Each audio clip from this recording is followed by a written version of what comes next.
안녕하십니까. 전세계 계신 CBN 청취자 여러분, 하나님의 말씀으로 사랑과 행복 전하는 CBN 교과방송의 정수 인사드립니다. 안녕하세요, 우현준입니다. 어느새 이사야 연구 마지막 시간이 됐네요.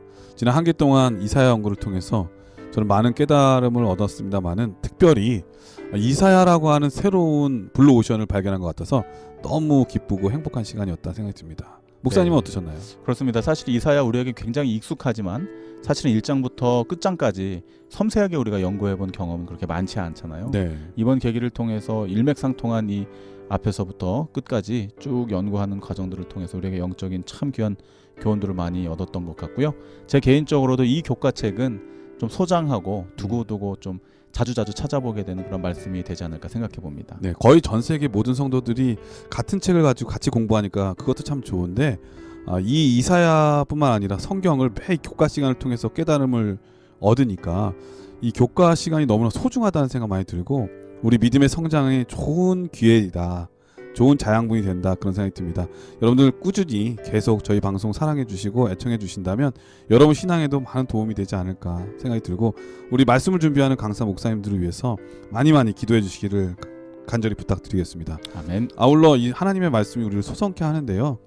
저희 교과 홈페이지에 저희들이 올해부터 새롭게 첨가되고 있는 말씀 통독 시간이 있습니다. 고수림 목사님의 말씀 묵상 시간인데 이 목사님이 매번 계속 하루 분량의 말씀을 녹음해서 올리시거든요. 저희 홈페이지에 들어가면 설교 방송 중에 고수림 목사의 성경 통독 여러분 많이 사랑해 주셔서 여러분의 믿음도 키우고 신앙도 잘하고 하나님과 더욱 가까이 교제하는 그런 아름다움이 있는 여러분들의 삶이 되기를 간절히 축원합니다. 아멘. 오늘 맨 마지막 13번째 교과 제목은 지구의 재탄생입니다. 먼저 기억절 말씀을 읽어드리겠습니다. 보라, 내가 새하늘과 새 땅을 창조하나니 이전 것은 기억되거나 마음에 생각나지 아니할 것이라. 이사야 65장 17절 말씀이었습니다. 오늘 교과의 제목 지구의 재탄생인데요. 마지막 말씀인데 어떤 말씀인가요? 네, 우리는 지난 한 기 동안 이사야서를 통해서 범죄함으로 인해 심판대 앞에 선 이스라엘과 열방들의 운명이 나실인 메시아 되시는 그리스도를 통해 어떻게 회복될 것인지에 대해 공부하였습니다. 이 교과를 통해 영적 이스라엘로 택함을 받은 우리의 신앙과 앞날에 이루어질 일들 또한 살펴보게 되었습니다. 오늘은 그 마지막 공과로서 과연 그리스도를 통해 이루어질 이 땅과 백성들의 회복은 어디까지이며 또 그 본질은 무엇인지에 대해 공부하도록 하겠습니다. 우리는 종종 다 허물어져 가던 구옥이나 흉가들을 리모델링을 통해 상상치도 못했던 멋진 공간으로 바꿔놓는 건축 전문가들의 솜씨를 방송을 통해 보게 됩니다. 비록 내가 살 집은 아니어도 호기심을 가지고 어떻게 어디가 또 바뀌었는가, 또 이전에는 어떤 모습이었는데 전혀 새로운 모습으로 바뀌었네 하면서 감탄을 금치 못합니다. 그러면서 새 집을 선물 받고 놀라움을 감추지 못하며 기뻐하는 사람들의 모습을 보면서 우리 집도 저런 모습으로 좀 새롭게 탈바꿈하면 얼마나 좋을까 하는 막연한 바람도 해보게 됩니다. 오늘의 기억절에서는 보라, 내가 새 하늘과 새 땅을 창조하나니 이전 것은 기억되거나 마음에 생각나지 아니할 것이라는 말씀을 통해 주님께서 회복시키실 새로운 세상에 대해 말씀하고 있습니다. 죄악 세상에서는 경험해보지 못했던, 그리고 상상조차 할 수 없었던 범죄 이전의 온전한 모습으로 이 땅이 변화하게 될 것을 이사야의 마지막 장들은 말하고 있습니다. 이전의 것들은 기억조차 할 수 없는 완전한 회복이 될 것을 우리에게 예고하고 있는 것이죠.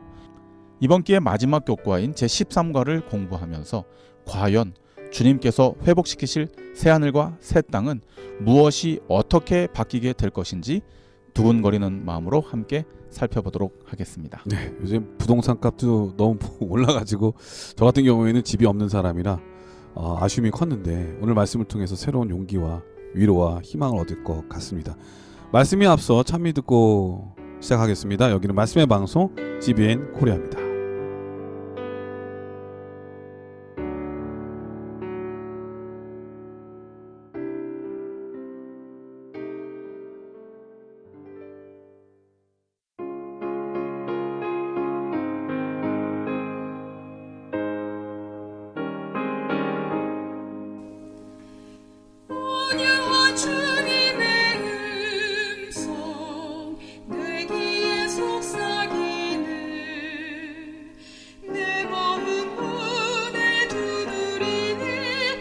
주님을 피하는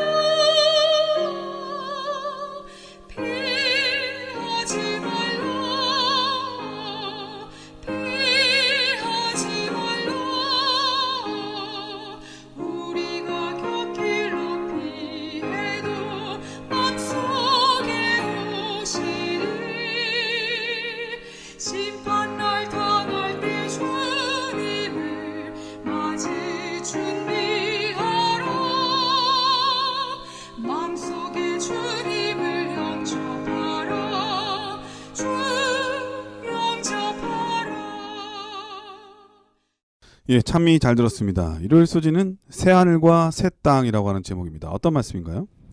10년이면 강산이 변한다는 말이 있습니다. 네. 저는 근래에 그런 경험을 하게 되었는데요. 사실 저는 이 삼육대학교 캠퍼스 안에서 꽤 여러 해를 살았습니다. 고등학교 기숙사 생활부터 대학까지 삼육대학교는 제 청소년 시절의 홈그라운드라고 말할 수 있겠습니다.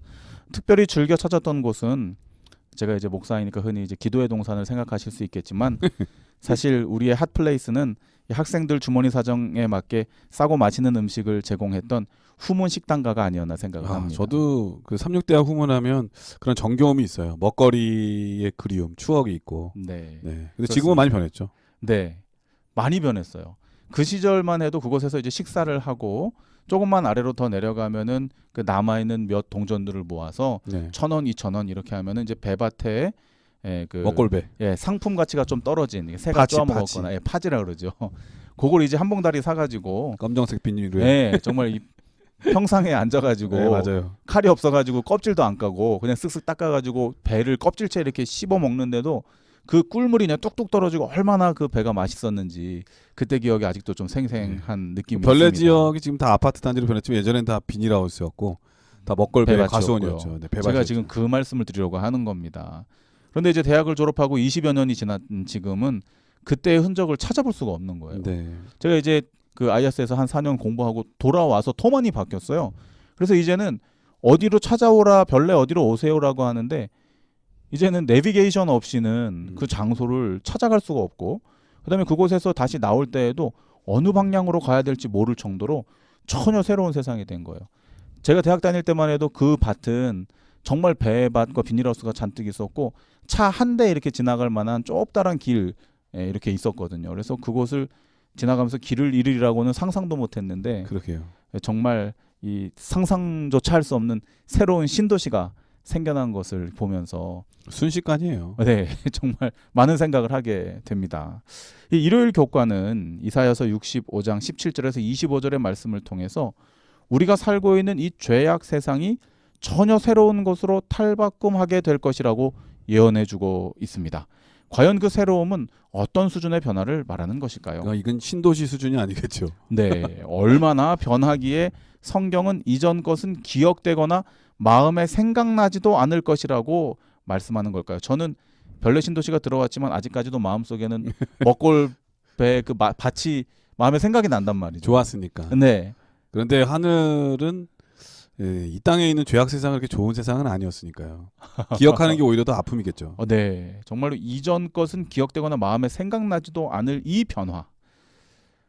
저는 사실 경험해보지 않은 곳이라서 뭐라고 설명할 길이 없습니다. 그래서 오늘은 보통 우리 교과에서는 그 성경절 자체를 핵심 성경절들만 소개를 하고 네. 소개되는 긴 장들을 쭉 함께 살펴보는 일들은 매우 드물게 있었는데 오늘은 오늘 이 일요일 교과에 소개되고 있는 이 성경절 이사야 65장 17절에서 25절의 말씀을 시간이 허락되는 대로 한번 쭉 함께 살펴보면 좋을 것 같아요. 그냥 제가 설명드리는 것보다 성경에 기록된 것을 그대로 듣고 이해하는 것이 훨씬 더 효과적이고 또 여러분들이 더 깊이 이해할 수 있으리라는 생각이 듭니다. 그런데 조금 더 쉬운 이해를 돕기 위해서 우리말 성경역으로 우리 정수희 목사님과 제가 한 절씩 교독을 해보면 좋을 것 같습니다.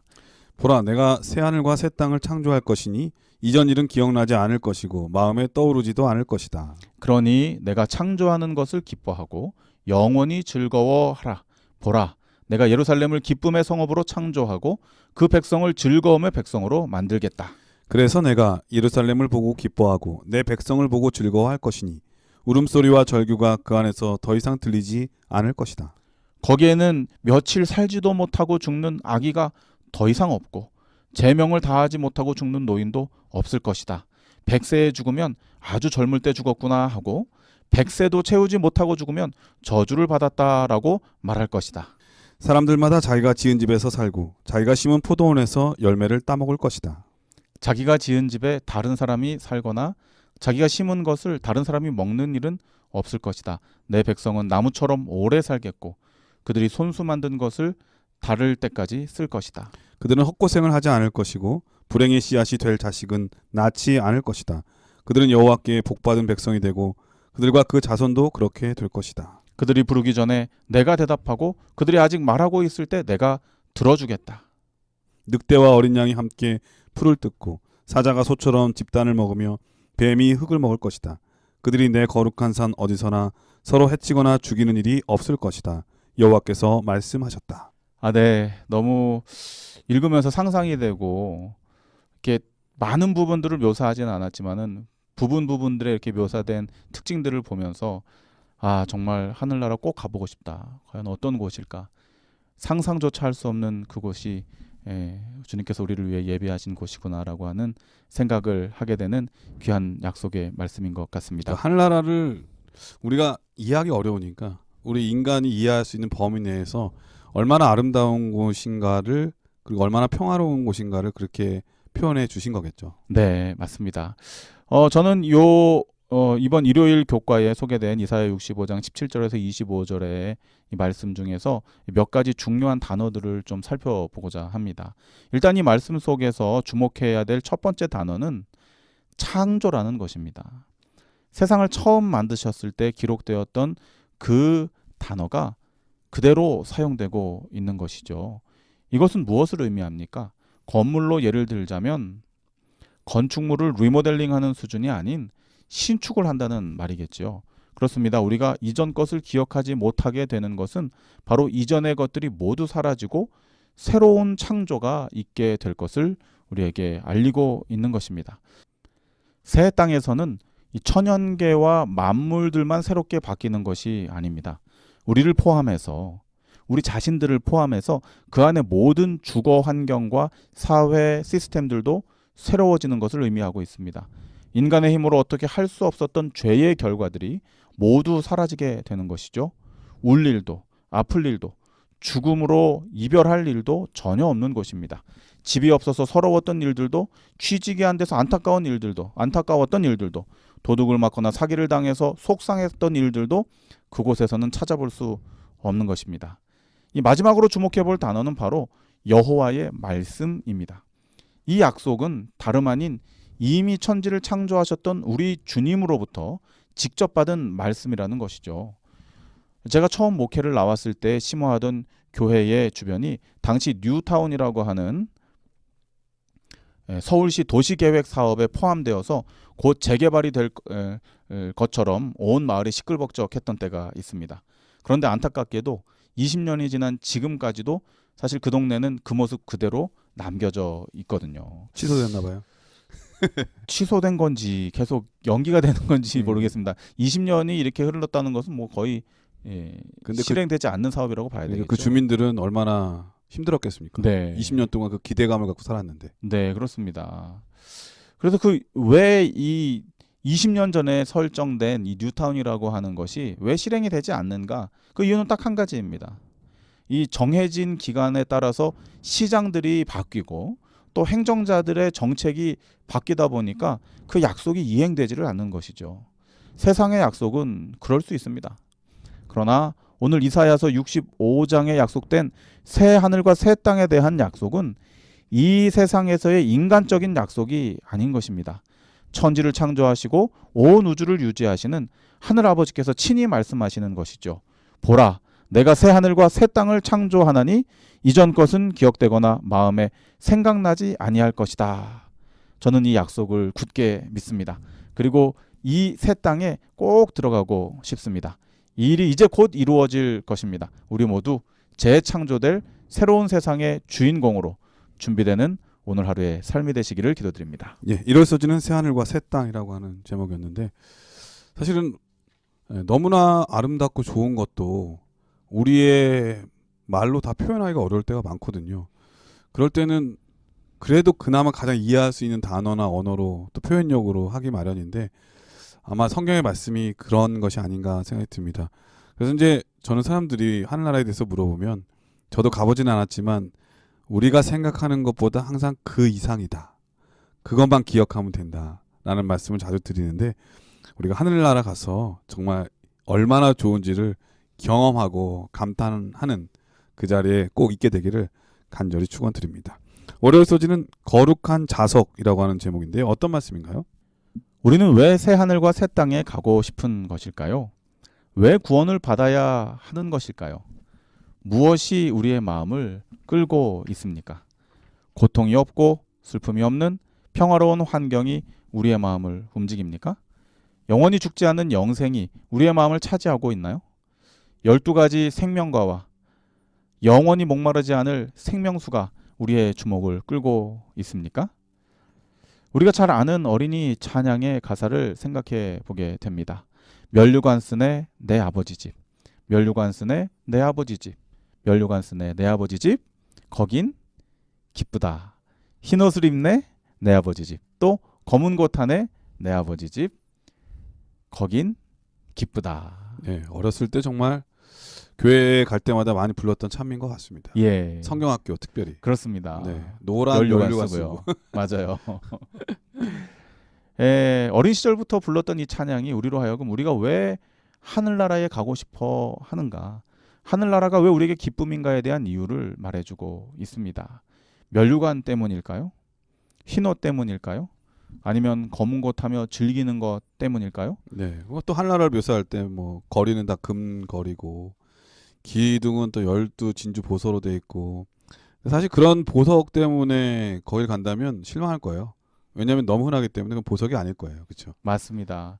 이 노래 가사에서도 명확하게 우리가 왜 하늘에 가야 하는지에 대한 이유를 말해주고 있습니다. 왜냐하면 그곳이 내 아버지 집이기 때문인 것이죠. 아무리 면류관을 쓰고 흰옷을 입고 검은 고를 타면서 노래를 부른다 할지라도 그곳에 우리를 사랑하시고 우리가 그토록 보고 싶어하는 아버지께서 계시지 않으면 그곳은 천국이 아닌 것입니다. 네, 어렸을 때 보면은 참 그 옛날에는 지금은 다 집에서 놀지만 저희 어렸을 때는 다 밖에서 놀았잖아요. 특별히 지금은 다 콘크리트지만은 흙으로 된 마당도 많았거든요. 땅 따먹기 해보신 적 있으세요? 네, 공터에서요. 네, 그 조그만 돌멩이 하나 주워가지고 땅 따먹기는 하는데, 그 땅 따먹기로 해가지고 땅을 막 엄청나게 많이 갖고 막 자랑하고 막 그러다가도 다 흩어질 때가 있는데, 언제냐면 저녁 땅거미가 질 때쯤에 밥 먹어라 이 한 소리면은 내 땅이 얼마가 됐든 뭐가 어떻게 됐든 상관없이 다 집으로 돌아가거든요. 돌아갈 집이 있다고 하는 거는 너무나 행복한 일이죠. 근데 만약에 제가 돌아갈 집이 없다면 그 땅을 갖고 있은들 뭐하고, 거기 있으면 뭐 하겠습니까? 아름다운 내 고향, 내 집, 돌아갈 집이 있다는 건 참 행복한 것 같습니다. 네, 우리 목사님께서 땅 따먹기 예를 통해서 우리에게 설명해 주신 것처럼 우리를 사랑하고 또 창조하시고 십자가의 희생으로 구속하시고 하늘 중보를 통해 우리를 심판하사 하늘 본향으로 우리의 집으로 이끌어 회복시키실 우리 아버지, 그리고 우리를 데리러 이 땅에 오실 예수 그리스도께서 함께하는 그곳이 바로 저 하늘이기에 우리는 그곳을 본향으로 사모하는 것이죠. 이 월요일 교과 주제 성경절을 함께 살펴보겠습니다. 이사야 66장 18절입니다. 때가 이르면 문 나라와 언어가 다른 민족들을 모으리니 그들이 와서 나의 영광을 볼 것이며. 네, 이 목사님께서 읽어주실 때에도 이렇게 끊어서 읽는 부분에서 오해를 살 수 있을 형식으로 읽어주셨는데요. 저도 처음에 이 성경절을 읽으면서 때가 이르면 뭇 나라와 언어가 다른 민족을 모으리니, 그래서 나라와 언어가 또 다른 민족을 모으나? 이렇게 순간 오해를 했는데, 네. 사실 이 성경절은 그런 의미가 아니고, 지금 우리가 교과책에 소개되고 있는 이 역본은 이제 개역 개정판이잖아요. 근데 이전에 우리가 사용하던 개역 한글판에 보면은 좀 더 내용을 명확하게 이렇게 설명을 하고 있어요. 내가 그들의 소위와 사상을 아노라, 때가 이르면 열방과 열족을 모으리니라고 표현되어서 뭇 나라와 언어가 다른 민족들을 모으리니, 그 다른이 네. 언어가 다른 그런 뜻이군요. 네. 네. 다른 민족이 아니라 언어가 다른 민족이 이제 하나의 이 구가 되는 것이죠. 그래서 여러 나라들과 각각의 말을 쓰는 다른 민족들을 모으겠다. 그들이 와서 나의 영광을 볼 것이다. 이렇게 묘사되어져 있습니다. 그렇다면 여기서 말하는 때가 이른다는 것은 무엇을 말하는 것일까요? 이 성경 원문을 살펴보면 내가 이를 그 때라고 해석이 됩니다. 즉 예수님께서 재림하시는 그때에 모든 사람들이 우리 주님께로 이끌리게 될 것이라고 예언하고 있는 것이죠. 그렇습니다. 예수님께서 우리를 데리러 이 땅에 오시는 그날, 우리를 하늘로 이끄는 것은 면류관도 흰옷도 검은 고도 아닌 바로 예수님 그분 자체인 것입니다. 예수님께서 곧 천국의 중심이자 우리가 천국에 가야 하는 유일한 목적인 것이죠. 이 월요일 교과에서 저자는 그러한 현상을 자석으로 표현을 해 놓았습니다. 자석은 강력하게 끌어들이는 힘을 가지고 있습니다. 그러나 그 자력이 전혀 통하지 않는 사물들도 있죠. 금속 물질이 아닌 것들은 아무리 강력한 자력이 작용한다 할지라도 전혀 반응하지 않습니다. 오늘의 교과를 통해 우리는 우리 자신을 살펴보게 됩니다. 우리의 마음 중심에 무엇이 자리 잡고 있는가? 하늘 소망을 가지고 사는 우리들은 왜 천국에 가려고 하는 것인가? 혹 이기적인 유익이나 욕심이 우리 마음 중심에 있다면 아무리 강력한 그리스도의 사랑이 우리를 향한다 할지라도 조금도 주님 곁으로 우리는 나아가지 못할 것입니다. 이사야 66장 2절의 말씀을 목사님 좀 읽어주시기 바랍니다. 나 여호와가 말하노라. 나의 손이 이 모든 것을 지어서 다 이루었느니라. 물은 마음이 가난하고 심령에 통회하며 나의 말을 인하여 떠는 자 그 사람은 내가 권고하려니와. 네, 새 하늘과 새 땅이 준비되어져 있고 자석과도 같은 오늘 교과의 제목처럼 거룩한 자석 되시는 그리스도께서 하늘 거민들을 끌어모으시기 위하여 이 땅에 오실 것입니다. 그 강력한 자력, 그 사랑에 반응할 사람이 누구입니까? 이사야 66장 2절은 나의 말을 인하여 떠는 자들, 즉 말씀이 그 마음에서 반응하는 자들이 손수 준비하신 하늘에 적합한 자들이라고 성경은 말하는 것입니다. 마음의 주님을 모시는 우리가 되기를 바랍니다. 우리의 마음이 말씀으로 인해 전율하는 자들이 되어야 되겠습니다. 그럴 때에 주님 오시는 그날 자석 되시는 그리스도께서 우리를 향해 두 팔 벌리실 그때에 그 강력한 사랑의 자력에 이끌려 나가는 우리들이 될 것입니다. 그리고 절대 떨어지지 않는 강력한 자석처럼 우리가 이 일요일 교과에서 읽었던 내용처럼 그들이 부르기 전에 내가 대답하고 그들이 아직 말하고 있을 때에 내가 들어주겠다 할 정도로 밀접하게 예수님께 연결되어서 저 하늘에 이르는, 그래서 영원히 주님 곁에 살게 되는 우리 모두가 되시기를 예수님 이름으로 축원드립니다. 예, 월요일 소지는 거룩한 자석이라고 하는 제목인데 사실은 떨어지지 않을 만큼 강력한 그리고 끈끈한 관계를 설명한 말씀이 아닌가 그런 생각이 듭니다. 사실은 성경에 보면은 다윗은 마음이 합한 사람, 하나님과 마음이 합한 사람이라고 그러고 아브라함은 하나님의 벗이라는 칭호를 얻었잖아요. 그들은 이 땅에 있든지 하늘에 가든지 항상 하나님과 함께 있기를 원하기 때문에 예를 들면은 장소가 별로 안 좋아하면 안 가고 그런 의미는 아닐 겁니다. 우리가 하늘에 가는 의미도 다 그런 거겠죠. 새 하늘과 새 땅이 너무 좋아서 이 땅보다 나아서 거기 가려고 하는 게 아니라 하나님과 우리의 강력한 이 관계, 떨어질래야 떨어질 수 없는 자기장과 같은 이 거룩한 자석과 같은 관계가 있기 때문에 하늘에 가고 또 주님과 함께 있으려고 하는 것이겠죠. 그러므로 이 장소적 개념보다는 다 관계적 개념이 더 중요하다는 생각, 오늘 말씀을 통해서 이해할 수 있었습니다. 자, 화요일 소지는 선교사들과 예배 인도자들이라고 하는 제목인데요. 어떤 말씀인가요? 저는 마음속에 한 가지 소망이 있습니다. 네. 재림 성도로서, 그리고 또 재림교회 안수받은 목사로서 주님의 명령에 따라 땅끝까지 복음을 증거하는 세계 선교사가 되보는 것이 제 마음속에 큰 꿈 중에 하나입니다. 그러한 저에게 제 마음속에 대표적인 이 성경의 롤모델을 꼽자면 바로 이 바울 사도가 되겠는데요. 그는 무려 3차례에 걸친 선교 대장정을 그의 평생을 다해 감당하는 모습을 보이죠. 네, 지금은 뭐 비행기도 있고 뭐 여러 가지 있지만 그 당시에는 거의 뭐 걸어 다니는 거잖아요. 걷고 배 타고. 그 어마어마한 거리를 복음 하나 들고 걸어간 거잖아요. 네. 자기의 미래와 일신의 안위를 위했다면은 참 두려운 일이고 주저할 수밖에 없는 일인데 다 하나님을 의지하고 맡기고 또 믿음 하나로 갔기 때문에 더 대단한 것 같은 생각이 듭니다. 네. 그렇다면 그는 무엇으로 그가 그렇게 움직이는 사람이 되었을까요? 성경에서는 우리가 그 근거를 찾아볼 수 있는데요.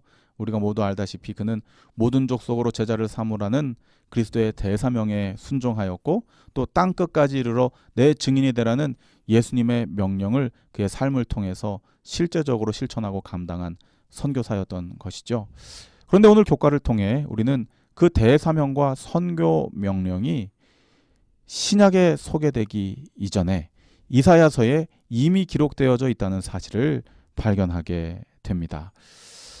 이사야 66장 19절에서 21절에 요약된 부분을 정수희 목사님께서 읽어주시겠습니다. 내가 그들 중에 징조를 세워서 그들 가운데서 도피한 자를 여러 나라 곧 나의 명성을 듣지도 못하고 나의 영광을 보지도 못한 먼 섬들로 보내리니 그들이 너희 모든 형제를 문나라에서 나의 성산 예루살렘으로 노새와 약대에 태워다가 여호와께 예물로 드릴 것이요 나는 그 가운데서 택하여 제사장과 레인을 삼으리라 여호와의 말이니라. 오직 선민 유대인들을 위해서만 기록되었다고 여겨지는 또 유대인들을 통해서 기록된 이 구약의 한 중심에 여호와께서는 친히 진술하시기를 아버지에 대해 듣지도 보지도 못한 이방인들을 예루살렘으로 그것도 온갖 교통수단을 동원해서 이끌어 오라고 명령하고 계신 것입니다. 이것이야말로 대사명 또 선교의 명령의 핵심적인 또 기본적인 본질이 아닐까 생각을 합니다. 네. 또 복음서의 임금의 잔치의 비유와 비슷하네요. 네. 네, 초청받은 사람은 오질 않자. 네. 들로 산으로 가서 모든 사람을 다 데려오는 네. 그런 그 사람들을 모으는 장면이 그려지네요. 그렇습니다. 그렇다면은 왜 여호와께서는 선민이었던 이스라엘 백성들을 향하여 원방으로 나가서 그들을 데리고 오라고 말씀하셨을까요? 왜 선교사의 삶을 감당하라고 그들에게 요청하셨을까요? 그 이유 또한 명확하게 성경에는 기록되어져 있는데요. 원방으로 흩어져 있는 주님을 알지 못하는 자들이 무엇으로 표현되었냐 하면 너희 모든 형제들이라고 표현되었기 때문입니다. 이 말은 다시 말해서 우리만 유대인들만 하늘 아버지의 자녀가 아니라 그분을 알지 못하는 이방인들 유대인들이 개와 돼지로 여겼던 그렇게 하대하고 인간 취급조차 하지 않았던 그러한 자들이 모두 너희의 형제요 다시 말해서 하늘아버지의 자녀들이라는 것을 강조하고 있는 것이죠. 네, 그런 면에서 이스라엘은 그러면 맏형이네요. 맏형. 네, 맞습니다. 맏형 국가. 네. 형 노릇을 잘해줘야 되는데 네, 그렇습니다. 잘 못해가지고. 네, 그래서 주님께서 이 창조하신 그리고 구원하기 위해 희생하신 그 보혈의 대상들이 단순히 유대인들만을 지칭하는 것이 아니라 정말로 먼 곳에 외딴 섬에 정말 예수님에 대해서 듣도 보도 못한 자들까지도 모두 주님의 자녀들이고 구원하기를 원하셔서 우리로 하여금 그들에게 그 복음을 증거하라고 요청하고 있다는 사실을 오늘 교과는 우리에게 가르치고 있는 것입니다. 그런 거로 먼저 부름을 받은 자들은 우리 목사님께서 맏형이라고 표현하신 것처럼 이것이 그들의 특권임과 동시에 복음을 원방에 증거해야 하는 막중한 책임도 부여받았다는 사실을 기억할 필요가 있습니다. 그래서 바울 사도는 로마서 1장 14절에 헬라인이나 야만인이나 지혜 있는 자나 어리석은 자에게 다 내가 빚진 자다라고 고백을 하는 것이죠. 이런 정신으로 생각해 보면 쟤는 왜 이렇게 미개인 같지? 왜 이렇게 야만인 같지? 이렇게 욕할 게 아니라 이거 내가 복음을 전하지 않아서 그렇구나. 내 잘못이구나. 완전히 다른 입장 차이가 되는 거죠. 맞아요. 저는 이제 이 해외 선교사들에 대한 관심이 많아서 초기 이 기독교가 이제 막 이렇게 세계 복음화 되던 그 시절에 그 위대한 선교사들 이렇게 좀 그들의 행적들을 좀 살펴보면은 어떨 때는 정말로 좀 무모할 정도로 선교에 이렇게 그 지역으로 뛰어드는 모습들을 보게 되거든요. 네, 한국 교회도 마찬가지잖아요. 네. 선교사들이 와서 자기 자녀를 잃기도 하고 또 복음 전하다가 어려운 사고로 목숨을 잃기도 하고 그런 경우가 참 많잖아요. 허다하고. 네. 왜 그들이 그랬을까? 사실 오늘 이 교과를 공부하면서 그들의 마음의 중심에 빚진 자라고 아버지의 마음을 가지고 있구나. 그들도 우리와 한 형제구나. 그들도 우리 아버지의 자녀구나라고 하는 그런 확신 가운데서 그들이 그렇게 행하지 않았나 생각을 해보게 됩니다. 그러고 보면은 죄 지은 후에 세상에 태어나는 모든 사람들은 다 기본적으로 이 복음 전도자, 하나님 말씀을 전해야 되는 사명자로 태어났다고 해도 과언이 아니겠네요. 네, 그렇습니다. 그러나 안타깝게도 이 유괴 이스라엘은 그 사명을 감당하지 못했죠. 먼저 부름받은 특권을 이용해서 오히려 목을 곧게 하고 담을 높이 쌓아 복음의 통로를 막아버리는 일들을 해버렸습니다. 그렇게 힘들고 어려운 상황 속에서 우리 예수님께서 초림을 하시게 되는 일이 있게 되죠. 이제 우리는 그리스도의 재림을 준비해야 하는 영적 이스라엘로 부름을 받았다고 자처하고 있습니다. 또 주님께서 우리를 그렇게 신원해 주십니다. 초림 당시 이스라엘의 과오를 우리는 반복해서는 안 될 것입니다. 마지막 남은 무리 제7일 안식일 예수 재림 교회라고 하는 우리 이 마지막 남은 교회는 그 받은 진리로 인해서 우리가 목을 곧게 하고 스스로 우리의 담을 높여 진리 기별이 흘러나가는 것을 방해해서는 안 될 것입니다. 교회 밖에 있는 모든 자들이 우리의 형제임을 기억해야 하겠습니다. 그리스도의 보혈의 은혜가 그들까지 포함된다는 사실을 인식해야 합니다. 이사야는 그들 가운데서 제사장과 레위인을 삼으시겠다고 말씀하였습니다. 유대인의 나음이 무엇입니까? 말씀을 맡은 것 외에는 없다라고 바울은 주장합니다. 재림 성도들의 나음이 무엇입니까? 진리 기별을 먼저 받은 것 외에는 사실 없는 것입니다. 그런 거로 우리는 공평하게 복음을 나누어 주라는 주님의 명령에 겸손한 마음으로 순응해야 하는 것입니다. 지금 이 순간에도 척박하고 힘든 곳에서 외롭게 복음을 증거하는 외방 선교사들을 주님께서 귀히 여겨 주실 것입니다. 또한 먼 곳이 아니더라도 믿지 않는 가족들과 함께 생활하면서 그들을 위해 남몰래 눈물로 기도하고 마음 가운데 진리를 심어주기 위해 주님께 매어 달리는 안방 선교사님들 많이 계시잖아요. 네. 예, 외방 선교사님들과 정반대되지만 역시 선교사들이라 생각합니다. 안방 선교사. 네, 우리 주님께서 극진한 관심으로 살피시고 도우실 것이라 확신합니다. 선교사로 부르신 그 사명을 있는 그곳에서 잘 감당하시는 우리 모두가 되시기를 기도드립니다. 예, 화요일 서지는 선교사들과 예배 인도자들이라고 하는 제목이었는데요. 갑자기 목사님 말씀 들으니까 이 생각이 나네요. 예전에 이제 집에서 애들이 요즘 계속 집에 있잖아요. 그러니까 집사람이 이게 애들 먹을 거를 해놓으면은 접시에 담아서 주라고 그러거든요. 근데 오늘 보니까 식탁에 접시가 있는 거예요. 뭐 어떤 걸 먹고 남은 접시예요. 새 접시를 하려니까는 저걸 또 설거지를 제가 해야 되는데 저기다 그냥 담아주자 해서 그냥 담아준 적이 있거든요. 애들이 아빠 먹던 거에다 담으면 어떡해 하면서 막 뭐라 그랬던 기억이 나는데 사실 근데 그 그릇이 먹던 그릇이 아니라 지저분한 그릇이고 더러운 세균이 육슬거리는 그릇이라면 사람들이 먹을까요? 제가 이런 얘기 드리는 것은 우리가 복음 전하는 사람으로서 어떤 통로가 돼야 될지 생각해 볼 필요가 있다는 생각이 듭니다.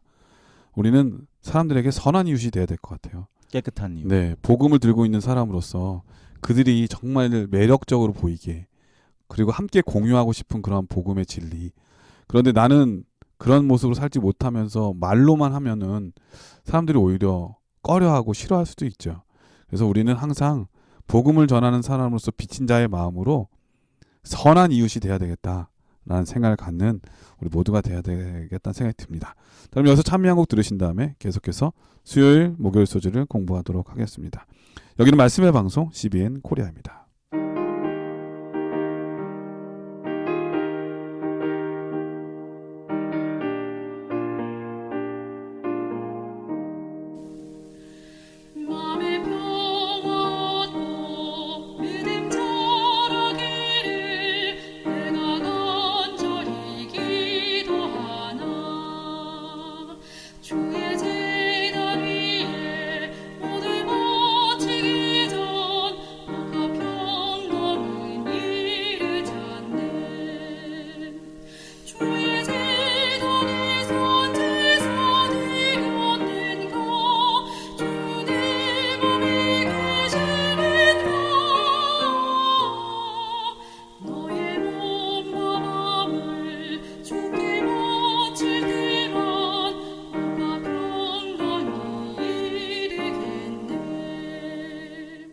예, 수요일 서지는 신앙 공동체라고 하는 제목인데요. 어떤 말씀인가요?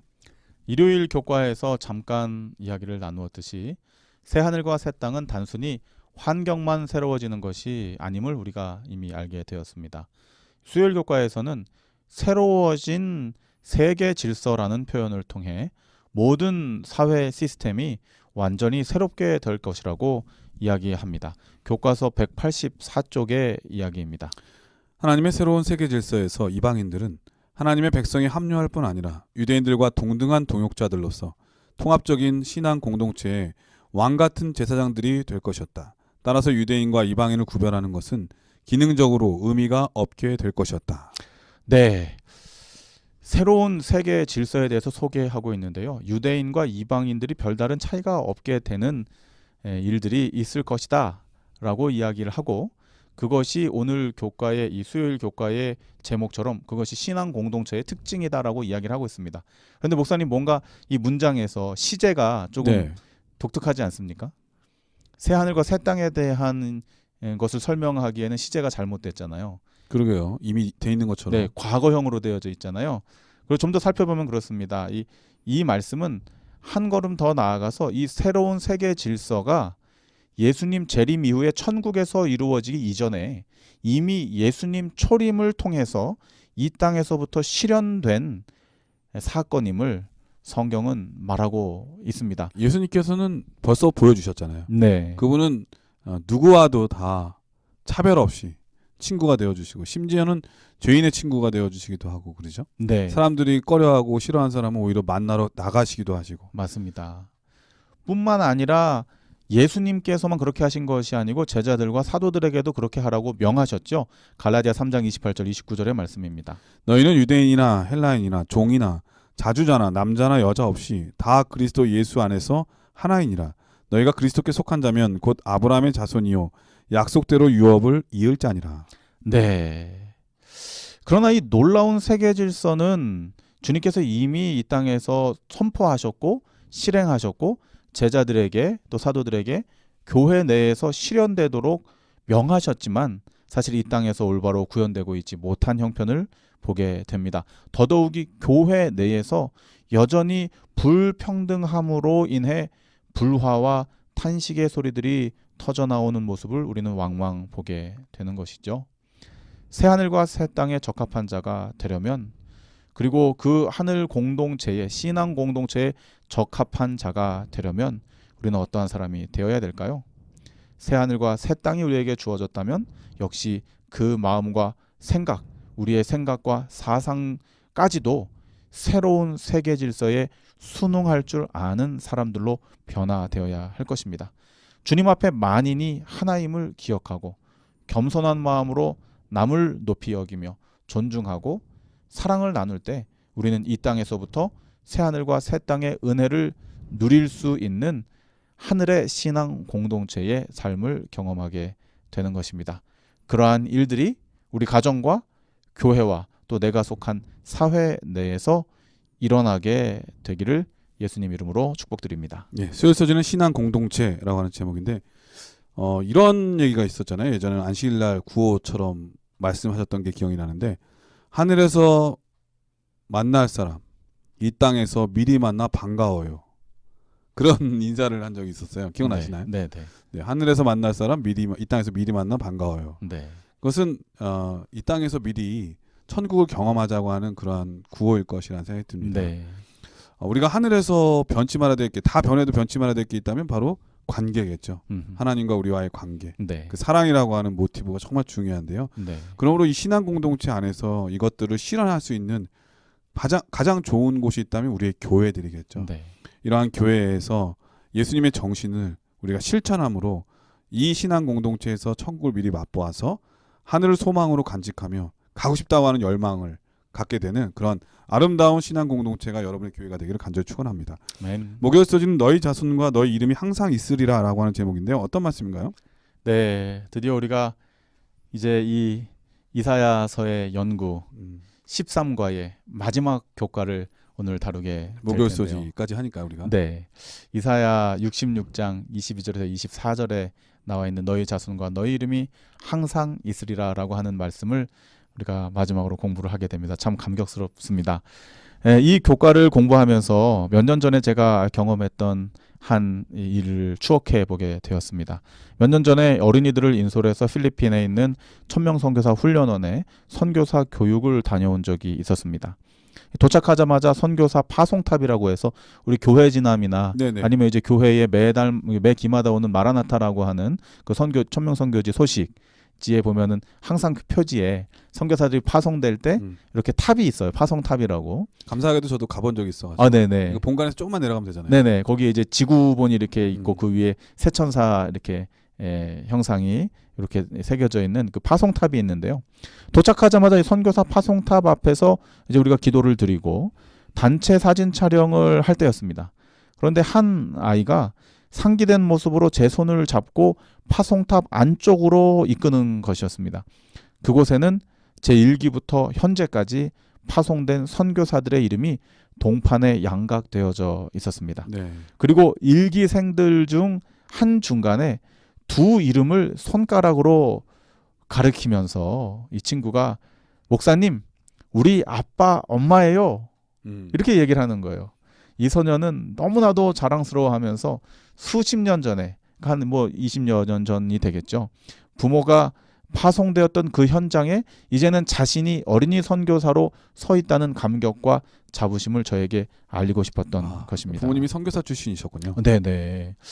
그 자리에서 이 아이의 손을 잡고 감사와 축복의 기도를 드리면서 제 소원이 이제 세계 선교사에 대한 꿈이 있다 그랬잖아요. 네네. 그래서 그 아이와 함께 그 아이에게 축복 기도를 해주면서 저도 마음 한켠으로 굉장히 부러움이 생겼습니다. 아, 나도 선교사가 되고 싶다.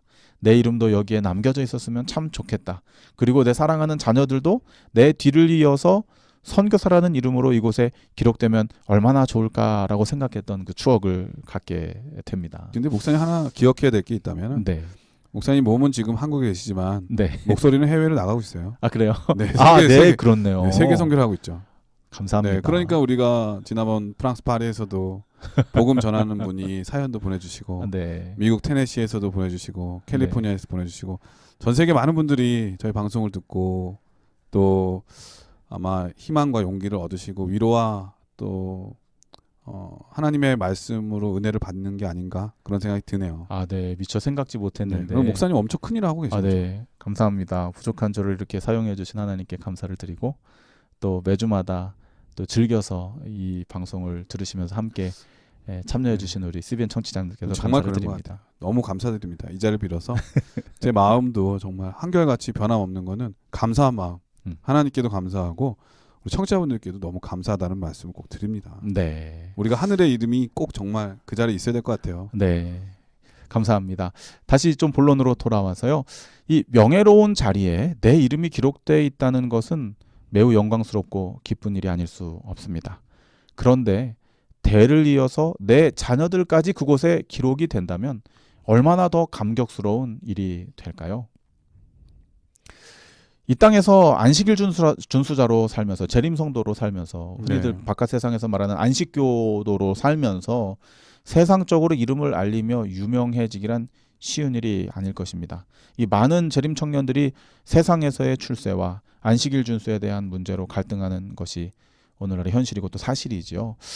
사실 저는 이 시간 그 뜨거운 감자를 다루려는 것은 아닙니다. 그러나 이사야서 마지막 장에서는 우리의 이름이 기록되는 그 성경절과 더불어서 우리의 정체성도 동시에 말씀해주고 있습니다. 이사야 66장 22절 23절입니다. 나 여호와가 말하노라. 나의 지을 새 하늘과 새 땅이 내 앞에 항상 있을 것 같이 너희 자손과 너희 이름이 항상 있으리라. 여호와가 말하노라. 매 월삭과 매 안식일에 모든 혈육이 이르러 내 앞에 경배하리라. 여호와께서 친히 말씀하십니다. 하늘에서도 여전히 이 땅에서 준수하던 안식일이 있을 것이다. 그리고 구원받은 무리들이 그 자손들이 저 하늘에서도 안식일에 주님께 경배하는 일이 있을 것이다.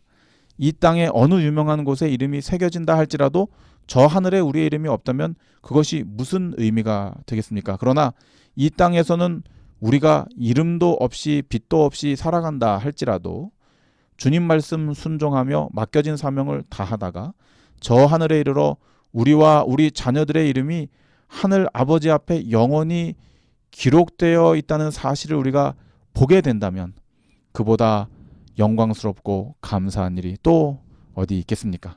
저는 정말로 그날을 고대해 봅니다. 그날을 소망합니다. 그리고 그 자리에 저와 제 자녀들이 참 예배자로 서 있게 되기를 진심으로 기도합니다. 우리 모든 CBN 청취자들의 마음 가운데 소망도 저와 같은 소망이시기를 바라고 저 하늘에 영원한 우리 아버지 앞에 여러분과 여러분들의 자손들의 이름이 기록되는 영광된 일들이 여러분의 삶에 꼭 경험되기를 예수님 이름으로 축원드립니다. 아멘. 목요일 소지는 너희 자손과 너희 이름이 항상 있으리라 라고 하는 제목인데요. 세상의 성공, 그 어떤 성공보다도 하늘에 이 새겨진 이름만큼 더 큰 성공은 없으리라고 생각이 듭니다. 여러분 모두는 하나님의 참된 성공자들이 다 되시기를 간절히 바랍니다. 목사님께서 말씀하셨듯이 모든 것이 다 변해도 변치 않는 한 가지가 하늘에 있는데 그것은 바로 예수님과 우리와의 아름다운 관계, 사랑이죠. 사실 이 관계가 영원하다고 하는 것은 안식일도 영원하다는 뜻이 있을 겁니다. 안식일은 바로 그런 날이니까 말이죠. 이 땅에서 그 아름다운 안식일을 잘 지켜나감으로써 하늘에서도 예수님과의 아름다운 관계, 꼭 기억되는 안식일 함께 맞이할 그날을 소망으로 간직하게 되길 간절히 바랍니다. 우리 목사님께서 간략하게 요약해 주시고 기도하고 마치도록 하겠습니다. 우리는 전에 보지도 듣지도 못했던 상상 그 이상의 새하늘과 새 땅을 보게 될 것입니다. 말씀에 전율하며 맡겨진 사명을 감당하고 이 땅에서부터 신앙 공동체를 구현하면서 참 예배자로 살아가는 모든 사람들이 그 땅의 거민이 될 것입니다. 우리의 구원자 되시는 그리스도께 자석처럼 달라붙어서 영원토록 이별 없이 살아가게 될 것입니다. 하늘 아버지 앞에 우리와 우리 자손들의 이름이 영원토록 기록될 것입니다. 하늘에서 맞이할 안식일을 고대하며 이 땅에서의 사명을 감당하시는 CBN 청취자들이 되시기를 기도드립니다. 목사님의 기도로 교과를 마치겠습니다. 아버지, 우리는 이사야서를 시작하면서 이 땅의 패역함과 심판의 두려움을 경험하게 되었습니다. 그러나 점차 우리의 시선을 들어 고난받는 어린 양 예수 그리스도를 바라보게 해주셔서 감사합니다. 아멘. 그리고 오늘 그 어린 양 되시는 그리스도께서 이끄시는 약속된 저 하늘, 새 하늘과 새 땅, 우리의 본향을 소망하게 하셨으니 감사드립니다. 아멘. 이사야서 65장과 66장에 약속된 모든 복들이 우리의 것이 되게 하여 주시옵소서. 아멘. 오늘도 말씀에 전율하며 맡겨진 사명 순종함으로 감당하겠습니다. 우리와 동행하여 주시고 우리의 팔을 붙들어 종래에는 저 하늘 본향에 굳게 서게 하여 주시옵소서. 아멘. 예수님 이름으로 기도드립니다. 아멘. 네, 전세계 신 CBN 청취자 여러분, 지난 한 기 동안 이사야 연구를 통해서 하나님의 복음의 말씀을 잘 배웠으리라 생각되어집니다. 위로와 용기가 필요한 이때에 하나님의 말씀을 가지고 힘있게 나아가는 여러분 되시길 간절히 바라겠고요. 저희 다음 주에 새로운 교과죠. 2기 언약에 대한 말씀을 가지고 여러분 찾아뵙도록 하겠습니다. 건강하시고요. 안녕히 계십시오. 감사합니다.